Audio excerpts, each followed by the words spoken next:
Sutherland. I'm the Public Relations Officer for the Natrona County School District, and I'm here today with Mr. Mike Jennings, the Executive Director of Human Resources and District Services, to talk about the fiscal year 2020 budget for the Natrona County School District. So thank you for being here. Thank you, Tanya. So Mike, can you talk to me a little bit about how the budget is created and the process that goes into that? Absolutely. Natrona County School District has a well-defined budget process.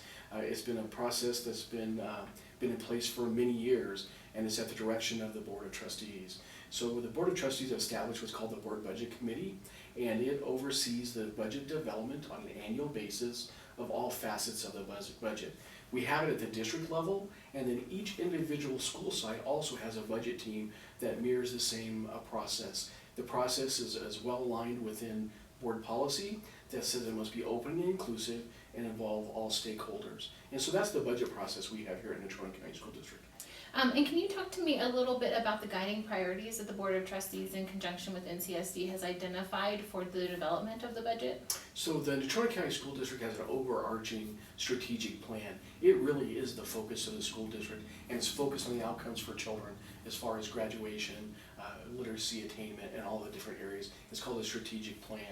And so every year the budget team identifies what are their priorities as a team in developing the annual budget. At the very top of that list is the strategic plan on how can we best meet the needs of the students in the Natrona County School District. In addition to that, the prioritization talks about and identifies operational efficiencies. That's a focus of the team. It's also maintain a competitive salary schedule benefit package for employees, and really to maintain our facilities over time to hold off or keep our facilities from coming in disrepair.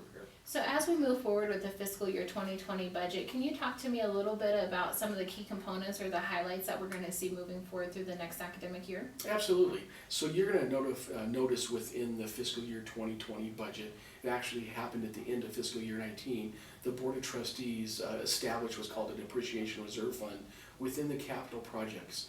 And the purpose of that is to maintain the facilities that we have within our district. The state of Wyoming and the district have worked so diligently to make sure that we have some of the premier facilities in the state, and they wanted to ensure that there be funds available to maintain those over time, and that's the purpose of a depreciation reserve. So it's essentially a savings account to do maintenance and repairs and keep these buildings, schools, in tip-top shape for students and staff. Is that correct? Absolutely. Okay. The state of Wyoming identifies major maintenance funds as well, and so every year we're giving an allotment of major maintenance funds from the state of Wyoming. This was set aside in addition to that, so if there is a need that cannot be met by the major maintenance funds available, then there would be dollars to go to in order to make sure our facilities are kept in great shape going forward. Okay, so let's talk a little bit about the schools and the fundings that they receive. So the Natrona County School District, we've mentioned it multiple times before, we work under a decentralized budget process, which essentially means that the funds that we receive from our local and state economy go to what is called the general fund. Is that right? Can you talk to us a little bit about that? Yeah, the general fund is the primary operating fund of the school district. The process I described earlier for the district budget team is replicated at each individual school site. So really the strength behind that, and again this is historical, the strength behind that is there's a fundamental belief that the decisions are best made closest to the children. So the dollars are allocated to schools, and then the building principal is responsible for having an open and inclusive budget process, just like we do at the district. So you'll have a variety of stakeholders at the building level. We work hard to get parents involved. We work very hard to have our classified staff and our certified staff involved into allocating those dollars to where we can best meet the impact and the needs of the kids. So if a parent or guardian has a question about how funds are being utilized at the school or at the district level, at the school they could reach out to the school principal to see if either they could be a participant in the school budget team or at least just provide some feedback. And then at the district level they would just reach out to our email, which is the communications@myNCSD.org, if they have feedback or ideas moving forward with the budget process. Is that correct? Absolutely, and I know the building principals are really eager to have parents be part of those teams, and there are many of them are standing teams that go on year after year, and we really do want parental input and voice And so that's something that we work very diligently on doing. Okay, so let's talk about a big ticket item, which is the school allocation funding. So that's the amount of funds that are provided to the schools. Yeah. So new to NCSD this year, we will be providing the needed school supplies to students. I know that there's some confusion around what does that mean, what does Sure. that look like at the school. So it's important to note that currently at this time, the schools are currently working through the operational side of that.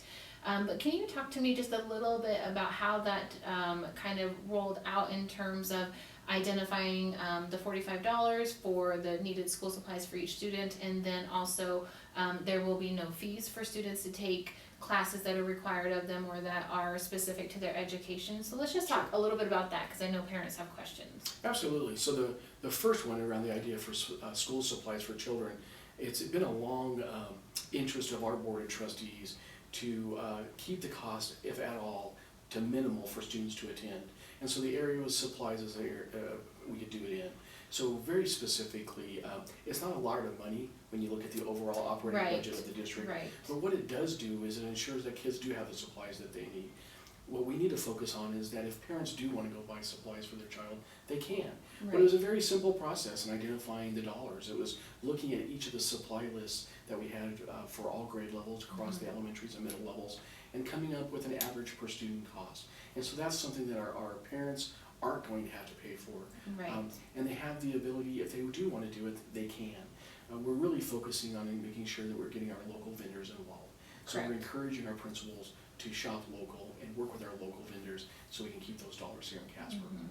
And so really it's just about making sure that students have the supplies that they need for their education already in the classroom, so they can come to school ready to learn on that first day.